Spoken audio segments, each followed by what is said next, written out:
एक option seller का सबसे बड़ा दुश्मन कुछ है तो वो है ब्लैक स्वॉन इवेंट, कि आपने एक ऑप्शन को सेल कर रखा है और अब कोई ब्लैक स्वॉन इवेंट हो गया, जैसे यूएस टैरिफ वाली न्यूज़ थी या कोई वॉर वाली न्यूज़ हो, तो यहाँ पे आपका बड़ा लॉस होना तय है, लोगों की कैपिटल उड़ जाती है। लेकिन इस लॉस से आप किस तरह से बच सकते हो, क्या एडजस्टमेंट आप कर सकते हो, ब्लैक स्वॉन इवेंट में आप क्या एडजस्टमेंट कर सकते हो, आज के इस वीडियो में मैं आपको ये बताने वाला हूँ। So hello everyone, this is Satpal and you are watching option seller. और आज का वीडियो है ये one of the most important video है, क्योंकि इसमें जो चीज़ मैं आपको बताने वाला हूँ वो मार्केट में रोज़ रोज़ नहीं होती है। ब्लैक स्वॉन इवेंट रोज़ रोज़ नहीं होगा, लेकिन जिस दिन होगा उस दिन आपके अकाउंट पे एक बहुत बड़ा डेंट डाल सकता है। तो यहाँ पे किस तरह का एडजस्टमेंट है, क्या किस तरह से उसको आपको करना है, क्या उसमें कुछ सेफ्टी गाइडलाइंस हैं जिनका आपको ध्यान रखना है, सब कुछ मैं आपको बताने वाला हूँ। मेरे साथ जुड़े रहिए इस वीडियो में। और आज का वीडियो है ये one of the most important video है, सो इसको स्किप मत कीजिएगा।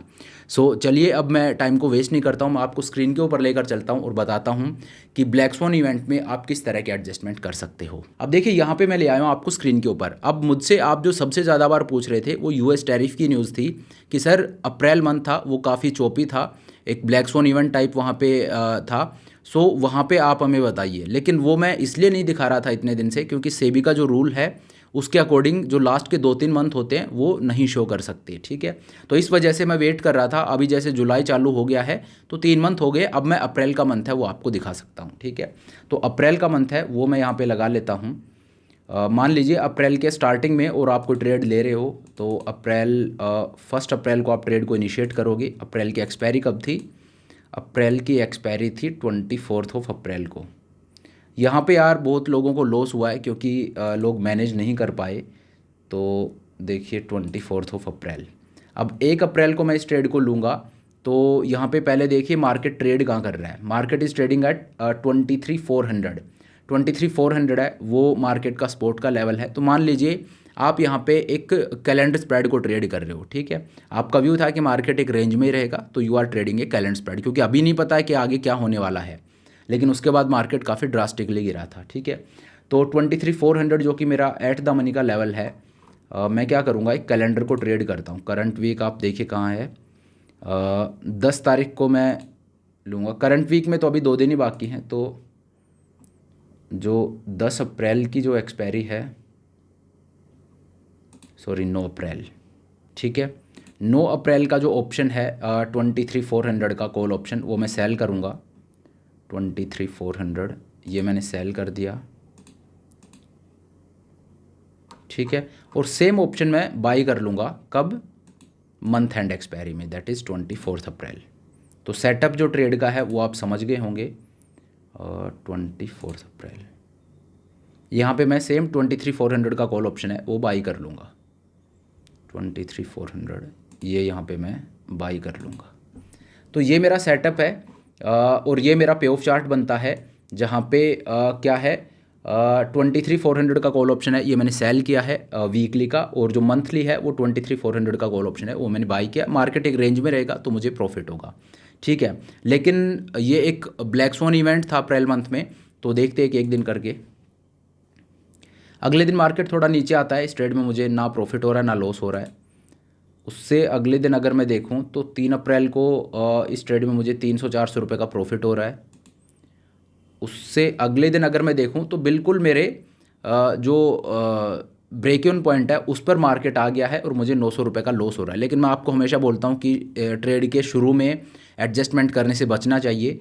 तो हालांकि यहाँ पे एडजस्टमेंट हम करेंगे तो दैट वुड बी बेटर, लेकिन ये तो आज मैं बोल सकता हूँ कि ये यहाँ पे एडजस्टमेंट कर देना चाहिए। जब मैं लाइव ट्रेड में था तब मुझे थोड़ी पता होगा कि अब ऐसा कुछ होने वाला है तो यहाँ पे एडजस्टमेंट कर देना चाहिए। तो वहाँ पे एक रियल सिनेरियो ही हम रखते हैं, यहाँ पे हम एडजस्टमेंट नहीं करेंगे क्योंकि हमारे लिए ये है कि अभी ट्रेड स्टार्ट ही किया है और एडजस्टमेंट करने की ज़रूरत नहीं है, क्योंकि मेरा व्यू है कि मार्केट एक रेंज में ही रहेगा, ठीक है। तो फ्राइडे है, देन मंडे को मार्केट एक गैप डाउन में ओपन हुआ था। ये अगर मैं आपको दिखाऊं तो मार्केट काफ़ी नीचे ओपन हुआ था, ऑलमोस्ट 1,000-1,200 पॉइंट नीचे गया था निफ्टी, ठीक है। तो निफ्टी पहुंच गया 22,000 के लेवल पे, ठीक है। और इस ट्रेड में अब मुझे लॉस हो रहा है 8,200 रुपीज़ का। तो अब यहाँ पे आपको क्या करना है, तो इस तरह का जब कोई इवेंट हो जाए ब्लैक स्वॉन इवेंट में, एक चीज़ आपको बचा सकती है और वो है हैजिंग या ऑप्शन बाइंग। दोनों ही ऑप्शन बाइंग के थ्रू हम करते हैं बेसिकली, ठीक है, वो चीज़ आपको बचा सकती है। तो यहाँ पे सिंपली आपको करना क्या है, लेकिन इसकी टाइमिंग बड़ी प्रिसाइज होनी चाहिए। ठीक है, ये ऐसा ट्रेड नहीं हो सकता कि उसमें आप बैठे हो और प्रोलॉन्ग टाइम पे बैठे हो, जो एडजस्टमेंट ट्रेड आपका होगा।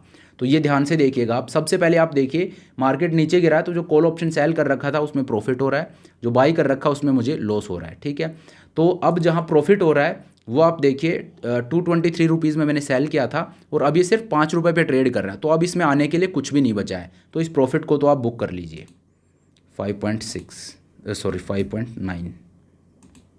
ठीक है, प्रॉफिट है वो मैंने बुक कर लिया। जो कॉल ऑप्शन मैंने सेल कर रखा है उसको मैं एज इट इज छोड़ दूंगा। अब आप देखिए करना क्या है, यहाँ पे अब मैं ऑप्शन बाइंग को यूज़ करूँगा। क्यों यूज़ करूँगा, क्योंकि यार मार्केट है, मार्केट इतनी तेज़ी से गिरा है, 1000-1200 पॉइंट मार्केट गिर गया है। अब यहाँ से दो सिनेरियोज़ हैं, जब इतनी तेज़ी से मार्केट गिरता है तो या तो उसमें एक शार्प रिकवरी आ सकती है, जो कि बाद में हमने देखी भी, या यहाँ से मार्केट और तेज़ी से गिर सकता है। ठीक है, ये एक चीज़ होती है जब एक बड़ा फॉल 1000-1200 का पॉइंट का अगर फॉल आता है तो अगले दिन आप देखोगे कि आपको फिर वो 150 वाला मूव नहीं दिखेगा, या तो वो कंटिन्यू करता जो फॉल है वो कंटिन्यू करेगा, या एक शार्प रिकवरी हमें देखने को मिलेगी। इसी वजह से मैंने बोला टाइमिंग बड़ी ज़रूरी है यहाँ पे। ठीक है, जो एडजस्टमेंट ट्रेड होगा वो ऑप्शन बाइंग का होगा, लेकिन उसका that should be A short live trade. वो बहुत लंबा आप कैरी नहीं कर सकते, अदरवाइज वहाँ पे डिके की वजह से और आपको लॉस हो जाएगा। ठीक है, तो यहाँ पे अब आपका एडजस्टमेंट क्या होना चाहिए, तो देखिए मार्केट ट्रेड कहाँ पे कर रहा है, मार्केट इज ट्रेडिंग एट 22,000। ठीक है, तो 22,000 का जो लेवल है यहीं का अब मैं एक लॉन्ग स्ट्रैडल है वो मैं डिप्लॉय कर दूंगा। ठीक है, तो आप देखिए 22,000 का जो कॉल है ये भी आप बाई कर लीजिए। मार्केट इतनी तेज़ी से गिरा है, वॉलेटिलिटी ऊपर गई है, इस वजह से प्रीमियम है वो बढ़ा हुआ मिलेगा, लेकिन स्टिल इस तरह के इवेंट में बाई करके हैज करना सबसे बेस्ट है, क्योंकि मुझे यहाँ पे लॉस हो रहा भी 8,000 रुपये का। ठीक है, तो एक लॉन्ग स्ट्रैडल है वो मैंने यहाँ पे डिप्लॉय कर दिया है। और अब आप देखिए ये मेरा पे ऑफ चार्ट बनता है। अब यहाँ पे क्या होगा, मैंने क्या बोला कि दो सिनेरियो, इस तरह के फॉल के बाद दो सिनेरियो बनते हैं। वो सिनेरियो क्या है, या तो मार्केट कंटिन्यू करेगा नीचे गिरना, या मार्केट में एक शार्प रिकवरी आती है। तो ये एडजस्टमेंट मैंने इसीलिए यहाँ पे किया है कि नीचे गिरा तो भी मुझे क्या है, मैं हमेशा आपको बोलता हूँ कि जब आपको लॉस हो रहा होता है वहाँ पे प्रॉफिट कमाने का मत सोचिए, उस लॉस को हटाने का सोचिए। तो मेरा गोल यहाँ पे इस लॉस को हटाना है। अगर मार्केट कल कंटिन्यू करता है तो भी ये लॉस हट जाएगा, और कल मार्केट रिकवर करता है तो भी ये लॉस यहाँ पे हट जाएगा। ठीक है, और क्योंकि मैंने ये लॉन्ग स्ट्रैडल यहाँ पे डिप्लॉय किया है तो इसको मैं लंबा कैरी नहीं कर सकता। इसका आपका टाइम पीरियड 2 से 3 दिन हो सकता है, उससे ज़्यादा नहीं। उससे ज़्यादा कैरी करोगे तो थीटा डिके की वजह से यहाँ पे आपको लॉस हो जाएगा। ठीक है, तो ये मैंने एक स्ट्रैडल है उसको यहाँ पे डिप्लॉय कर दिया है। अब अगर मैं अगले दिन देखूँ, अगले दिन आप देखिए मेरा जो लॉस था वो सारा यहाँ पे चला गया है। अब इस ट्रेड में मैं रुकूंगा नहीं, जस्ट बिकॉज कि अब मार्केट और ऊपर जाएगा तो मुझे प्रॉफिट होगा, क्योंकि वॉलेटिलिटी है वो अभी भी इन्फ्लेटेड है और मार्केट ऊपर आया है, तो प्रॉफिट है वो आपको यहाँ पे सीधा 8,500 के लॉस से 5,500 का प्रॉफिट दिख रहा है। लेकिन this will not be the case, अगर मार्केट फर्दर ऊपर जाता है तो वॉलेटिलिटी में ड्रॉप आएगा, तो ये प्रॉफिट अब आपका यहाँ से और ऊपर जाएगा, ऐसा ज़रूरी नहीं है। ये प्रॉफिट यहीं पे दिखेगा, या तो 1-2 दिन आपको मार्केट ऊपर गया तो भी, क्योंकि अगर मार्केट ऊपर गया तो अब वॉलेटिलिटी में ड्रॉप आएगा। ठीक है, बट स्टिल सेफ साइड रह के ये करना है कि मुझे वो लॉस हटाना था, तो उसके लिए मतलब एक दिन मैं इस ट्रेड में रहा और उसमें वो जो मेरा प्रॉफिट जो होना था वो मेरा हो गया। अब इसमें देखिए 10,000 का यहाँ पे आप देखोगे तो 10,000 का प्रॉफिट यहाँ पे, प्लस यहाँ पे आपका थोड़ा लॉस कम हुआ है। ठीक है, तो 10,000 का जब प्रॉफिट यहाँ पे हुआ तो 2,000 का प्रॉफिट वो हो गया, प्लस 3,000 का यहाँ पे लॉस है वो कम हुआ है, इस वजह से आपका प्रॉफिट है वो 5,500 का यहाँ पे दिख रहा है। तो जब ब्लैक स्वॉन टाइप कोई इवेंट होता है तो वहाँ पे आपको हैजिंग ऑप्शन बाइंग यही चीज़ बचा सकती है। तो इस तरह के बड़े उसमें इस तरह के एडजस्टमेंट किए जाते हैं, जैसे लॉन्ग स्ट्रैडल हो गया या लॉन्ग स्ट्रैंगल। मैं ऑप्शन बाइंग की बात कभी भी नहीं करता हूँ, लेकिन इस तरह का कोई इवेंट होता है वहाँ पे इन स्ट्रेटजीज़ को एज ए टैक्टिकल टूल आपको अप्लाई करना चाहिए, जहाँ पे आप एक बड़े, क्योंकि यहाँ पे अगर मार्केट कंटिन्यू करता है गिरना तो भी वो आपके काम आएगा, और एक शार्प रिकवरी देता है तो भी वो चीज़ आपके काम आएगी। तो इस तरह से आप मैनेज कर सकते हो एक बड़े गैप अप गैप डाउन जो black sworn kind of event होते हैं उनको। तो चलिए अब आज के इस वीडियो को यहीं पे ख़त्म करते हैं, क्योंकि आप लोग बार बार मुझसे इसके रिक्वेस्ट कर रहे थे, तो आई थॉट कि चलिए अभी वो 3 महीने का जो एक पीरियड होता है जो गाइडलाइंस है उसके हिसाब से वो भी निकल चुका है, तो इस वजह से इतने दिन से ये वीडियो नहीं ला रहा था मैं। आज मैं इसलिए लेके आया हूँ क्योंकि वो टाइम है वो हो चुका है। तो चलिए, thank you so much for watching the video. I hope ये वीडियो आपको पसंद आया होगा। अगर वीडियो अच्छा लगा, आपने आज कुछ नया सीखा, तो मेक श्योर आप वीडियो को लाइक करें, चैनल को सब्सक्राइब करें। This is Satpal signing off.